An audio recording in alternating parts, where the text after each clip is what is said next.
Harvester Ed, I'm listening to our clients out there. I hope so.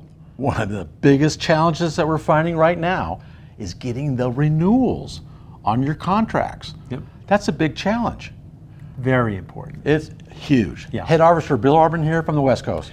Ed LaFlamme, head harvester from the East Coast. Okay, so since it's such a big area, Yeah. we're going to give some tips for the folks out there to how to get a good renewal. If they don't get the right renewals, they could lose money. Think of that. Yeah. You get those increases, that adds revenue right to the bottom line. Absolutely. Hopefully, right? Absolutely. Yeah. So why don't people get the renewals? I know why. They're Why? afraid, Bill.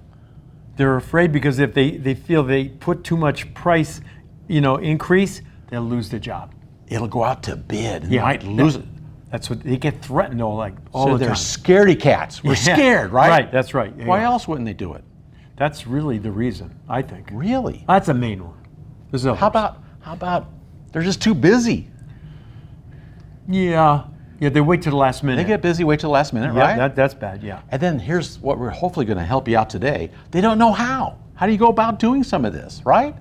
So we're going to give you some tips on how to get a renewal here, folks.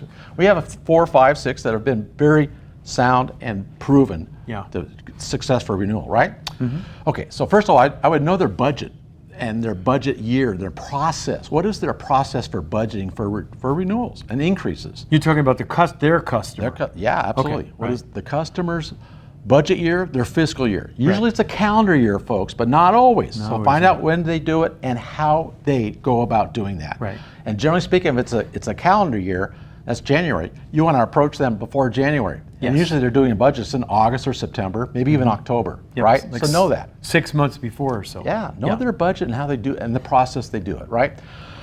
Second, there's a couple other things. Perform and confirm that they're satisfied with our performance. They've got to be happy. You don't want to go into an unhappy client asking for a raise. It's kind of like one of our employees.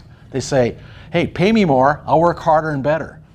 That doesn't go over very good, does it, Harvester Ed? No. Right. Know your cost. Know your cost. Know your cost. We talk about that all the time. Yes. Those are the 3 things for putting an estimate together and put a price together. Yeah. Know your cost. Know your cost. Know your cost. Right. All those 3, right? And then not only your cost for right now, but your trajectory, forecasted costs. Because you may be giving some increases. Workforce is our largest price, right? Or what our cost is, right? Yeah. So you should know what that is and anticipate some increases with your folks. Right. So existing cost and trajectory of cost, right? Then you got to build your case. Why should I get an increase? And explain to them. Maybe it's certain things that they added services. They may the job may be tougher than we thought, but we performed. You may have some other. Build your case with some great explanation. Show them the CPI, what it is in all around the United States. Share with them. Maybe they have that in their businesses, costs that they've incurred as well, right? So here's a really important one, folks. Just don't send out an increase. Say, oh, please, here's the increase, pay us more. Review it with them verbally first. Hopefully meet with them one-on-one. And then once you get a verbal agreement, then send it out in writing. Yeah. So what do you think? Well, I tell you what, everything you said is exactly what one of my one-to-one members did. Let me tell you about this. So he realized that he needed to increase more than 20% on a major contract. Okay. This is a multi-6-figure-a-year contract. He was scared, no doubt about it, okay? So what he did was, first of all, he did exactly what you said. Are they happy? Yeah. Okay. He knew they were very happy, okay? Then they got all the data from the past years, because they were with this particular HOA for 3 years. So he got all the data on the numbers, got all his numbers squared away. Sure. He got his gross margins. What was his gross margins? He could demonstrate that it was too low. Then he took the data from the last 3 years on the cost of increase of labor, not from him, but from outside sources in the area. And then he showed what he actually had to pay. Yeah. Okay.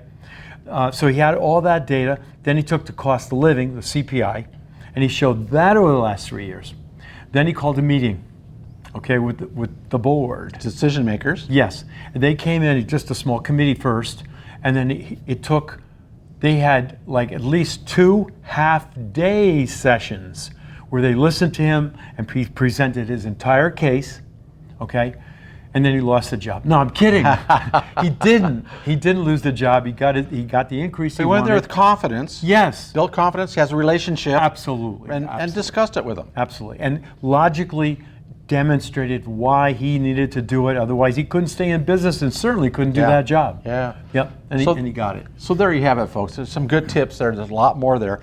A lot more tips down below, Harvest Way Academy. So we have getting the right renewal. Yeah. So check down below on Harvest Way Academy, and we hope to see you as a new member or retained as a member. Okay? Head Harvester Bill Arman from the West Coast. And Head Harvester Ed LaFlamme from the East Coast. Now go out there and get the right renewal, will you? And if you do, you'll be able to harvest your potential.